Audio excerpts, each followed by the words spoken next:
In this session, we will see a very popular loop construct in C. We have already seen while loops and do while loops. We will see that do while loops are not all that common in C code when C programmers code. Among the most popular loop constructs in C is this for loop. So, let us see what it stands for. Okay. The expression for the general form of the for statement is slightly more complex than that of a while loop. While loop was very simple. While a certain expression was true, you would execute the statement, and when the expression becomes false, you exit out of the loop. For loop is slightly more complex. So, it has the following components. It has an initialization expression, then the test expression. This is the expression corresponding to the expression inside the while loop, and then there is an update expression followed by the loop statement. This looks complex at first, but it is quite intuitive once you start using it. Okay. The execution is as follows. First, you execute the initialization expression, then you test whether the test expression is true or not. If the test expression is true, you execute the statement and then come back and execute the update expression. After you execute the update expression, go back to step 2, which is go to the test expression. Okay. So, init expression is the initialization expression, update expression is the update expression, and test expression is the expression that is evaluates to either true or false. Okay.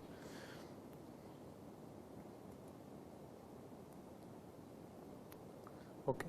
So, if you look at the flow of how the code goes, then it's first you start from the initialization expression, then you go to this first you start with the initialization expression, then you go to the test expression. If the test expression is true, you go to the statement, then you go to the update expression, and you go to the test expression again. Okay. So, the loop is here. Okay. You test the expression, execute the statement, update and test again. Initialization is done only once. So, this is the first step, and here is the loop. Okay. So, this sounds a bit complex at first, but it is quite simple to use once you get the hang of it. So, the execution of the while for loop can be understood in terms of the while loop. Okay. The execution of the for loop is almost equivalent to the following while loop. You have the initialization expression before the while loop, then the test expression, while test expression, then you have statement, and then you have the update expression. Okay. So, if you have a for loop, you can write the equivalent code using while loop. So, if you say that I do not want to use for loops, here is how you have a for loop, and you can write the equivalent while loop in the following way. Okay. Or if you have a while loop, you can write a equivalent for loop by looking at this form and how it is translated to the corresponding for loop. Now, why did I say execution is almost equivalent? We will see this later in the course. Whenever there is a continuous statement or a break statement, you will see that we need to modify this equivalence between the for loop and the while loop. But for now, with the features of C that we have seen so far, the for loop is equivalent to the while loop. Okay. And we will have to modify this slightly later. Okay. So, the init expression maps to the first part of the while loop of the for loop, the test expression maps to the second part, and the update expression maps to the third part. Okay. One important thing to notice is that the update expression is after the statement. Okay. So, we have the following. First, we execute the initialization expression, then we test whether the expression is true. If it is true, you execute the statement, update expression, and then again go to the test expression. If it is true, you execute statement, update, and then test again. Okay. So, you initialize the expression, then when the test expression, if it is true, you execute the statement. After the statement is true, After the statement is executed, you update the expression and go back to the test expression, because that is how you execute it in the while loop. You first initialize, then test whether it is true, execute the statement, update, and then go back to the test expression. Okay. So this is how a while loop can be translated to a for loop and vice versa. Okay. So let's do some examples. A very simple thing. Let's say that print the sum of reciprocals of the first 100 natural numbers. Okay, so what do I want to do? I want to do the following. I want to do 1 plus 1 over 2 plus 1 over 3 plus etc. up to 1 over 100. Okay. So how would I do it? I would initialize a variable called sum. Sum will be initialized to 1. And then to sum I will add 1 over 2, then to that I will add 1 over 3 and keep on going until 1 over 100. So let's see how to code this in C using the for loop. Okay. So I have a variable called reciprocal sum, and even though I am summing over integers, you know that the reciprocal numbers will be real numbers. So in order to keep the reciprocal sum, I need a floating point number, floating point variable, and then I have an integer variable which goes from 1 to 100. Okay. So here is how I will do the loop. First, initialize I to 1. If I is less than or equal to 100, you enter the loop and do reciprocal sum equal to the current reciprocal sum plus 1 over I. After doing that, you update by saying I equal to I plus 1. So increment I. Once the increment is done, you test whether the new number is less than or equal to 100. If it is less than or equal to 100, you do the reciprocal sum, come back, update until you reach 101. At the point where you reach 101, you test whether I is less than 100 or equal to 100. That becomes false and you exit. So you will see that when you exit out of the loop, the reciprocal sum will be the sum of reciprocals of numbers from 1 to 100. So here is how the for loop functions. Okay. So instead of 100, let's try to execute it on a particularly small, very small number, okay, to see how this for loop executes. Okay. So let's, instead of summing from 1 to 100, let's sum from 1 to 4. So first you have the initialization expression. So I is undefined before you enter the while loop. Reciprocal sum is of course initialized to 0. Okay. So I can, after initialization, I will be 1. As soon as it is initialized, we will test whether it's less than or equal to 4. 1 is less than or equal to 4, that's true. So you will enter the while loop. You will enter the for loop. Then you add to the reciprocal sum 1 over I.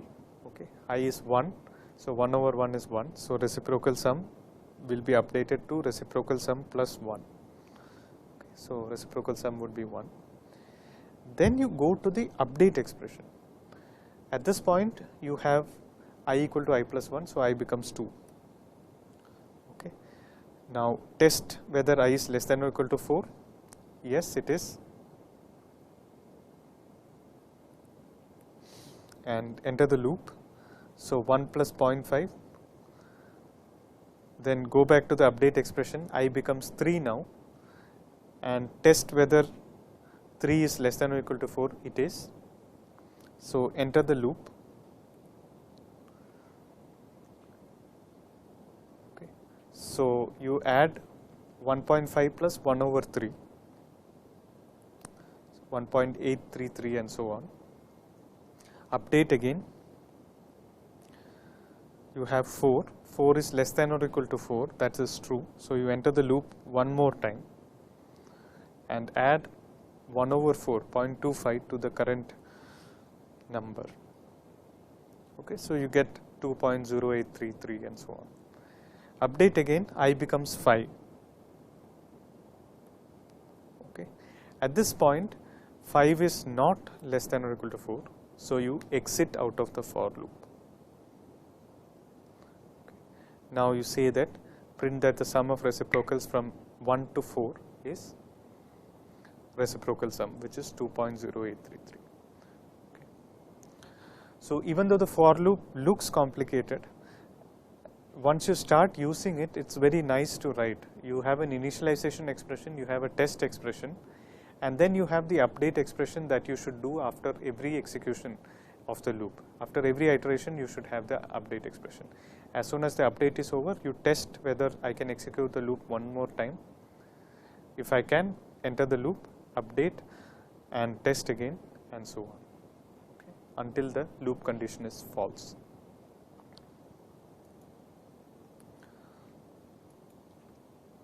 Okay. Let's take another example. You have 2 lines. Okay. The first line contains a single number m, which specifies how many numbers are there in the second line. The second line contains m integers, and we have to just output the sum of the m numbers. Now we know how to do this. We have already done this using a while loop. Let's try to do it using a for loop. Okay. So the sample input is, let's say the first line is 5, and then I have 5 integers on the second line. Okay. The strategy is very simple. You read the number on the first line into m, and then have a variable called sum, which will start with the first number and keep on adding the subsequent numbers until you have read m numbers. Okay. Initialize sum to 0. So run a for loop from the first number to the mth number and keep adding the numbers to sum. So this loop will run for m times. Okay. So let's code this up. You have m, I, sum, and numbers, which are all integers. Okay. First you scan the number m, initialize sum to 0. This is important because if sum is not properly initialized, it is some garbage value, and you keep adding numbers to it, you will get garbage value as the output. So initialize the number sum properly to 0, and then here is the for loop. What the for loop does is, you start with I equal to 0, okay, and go on until I less than m. Okay. Now you could also do the following. You could start with I equal to 1 and go on until exactly m. So if you start with I equal to 1, you will say I less than or equal to m. You can adopt either convention. In C, it is more popular to start from 0 and go on until m minus 1. Okay, so you break the loop when I is equal to m. So here is the test condition for the loop, and then you have the loop body, which is you read the number and add the number to sum, and after you have done that, you have the update expression, which is I equal to I plus 1. Okay. So here is how the for loop looks. You start from 0 and go on until I becomes m. You add the number and just increment I, which is I is the number of integers we have seen so far. Okay. Let's do a trace of this execution. You have these integer variables, and you first read m, which is 5, the number on the first line, and then we do things in order. You have initialized sum to 0. You start with I equal to 0. Once you do the initialization expression, I becomes 0. I is less than m, 0 is less than 5, that's fine. So you execute the loop. Okay. Scan the next number, which is 2. Add it to the sum. So sum becomes 2. Now update. Update is increment I. So I becomes 1 and test whether 1 is less than 5. It is. So you read the next number, add it to the sum. Okay. So the sum becomes 1. Update again. Okay. and keep repeating this.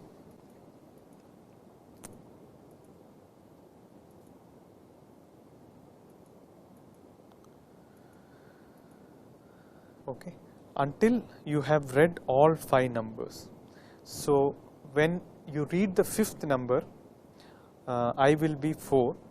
After that, you add the 5th number to the summation, and once you are done, I will be incremented to 5.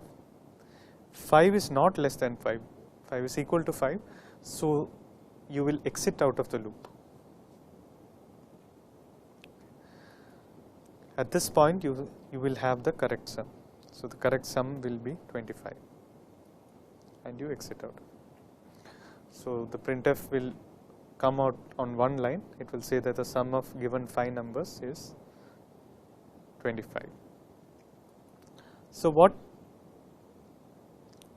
I'll recommend is write the same program using a while loop and a for loop, and see how you can easily go from while to for and for to while. Okay. The advantage of the for loop, and the reason why for loop becomes so popular among programmers, is that in comparison to the while loop, it's first of all it's easier to read, because you have all the initialization expression, the update expression, and the test expression all on one line. So you see what the loop is about. The second is that it involves fewer lines of code than the corresponding while loop. Okay, so it is a very popular loop among programmers. Okay. Now here is a syntactic convenience that C provides us, and let me make this remark as the final thing in this session. Okay. So notice that we had to initialize 2 variables here. So the first is sum was initialized to 0, and the second was that I was initialized to 0. Now wouldn't it be convenient if I could do this together, right? And that's what C provides us. Okay. So I have something known as the comma operator. So the normal comma that we have seen. So in order to initialize multiple variables at the same time, I can say sum equal to 0, comma I equal to 0. Okay. So C will initialize the variables in the order that it is given. First it will initialize sum to 0, and then it will initialize the I equal to 0. Okay. So here is a very syntactically convenient notation that C provides for us. The advantage again is that you end up with fewer lines of code.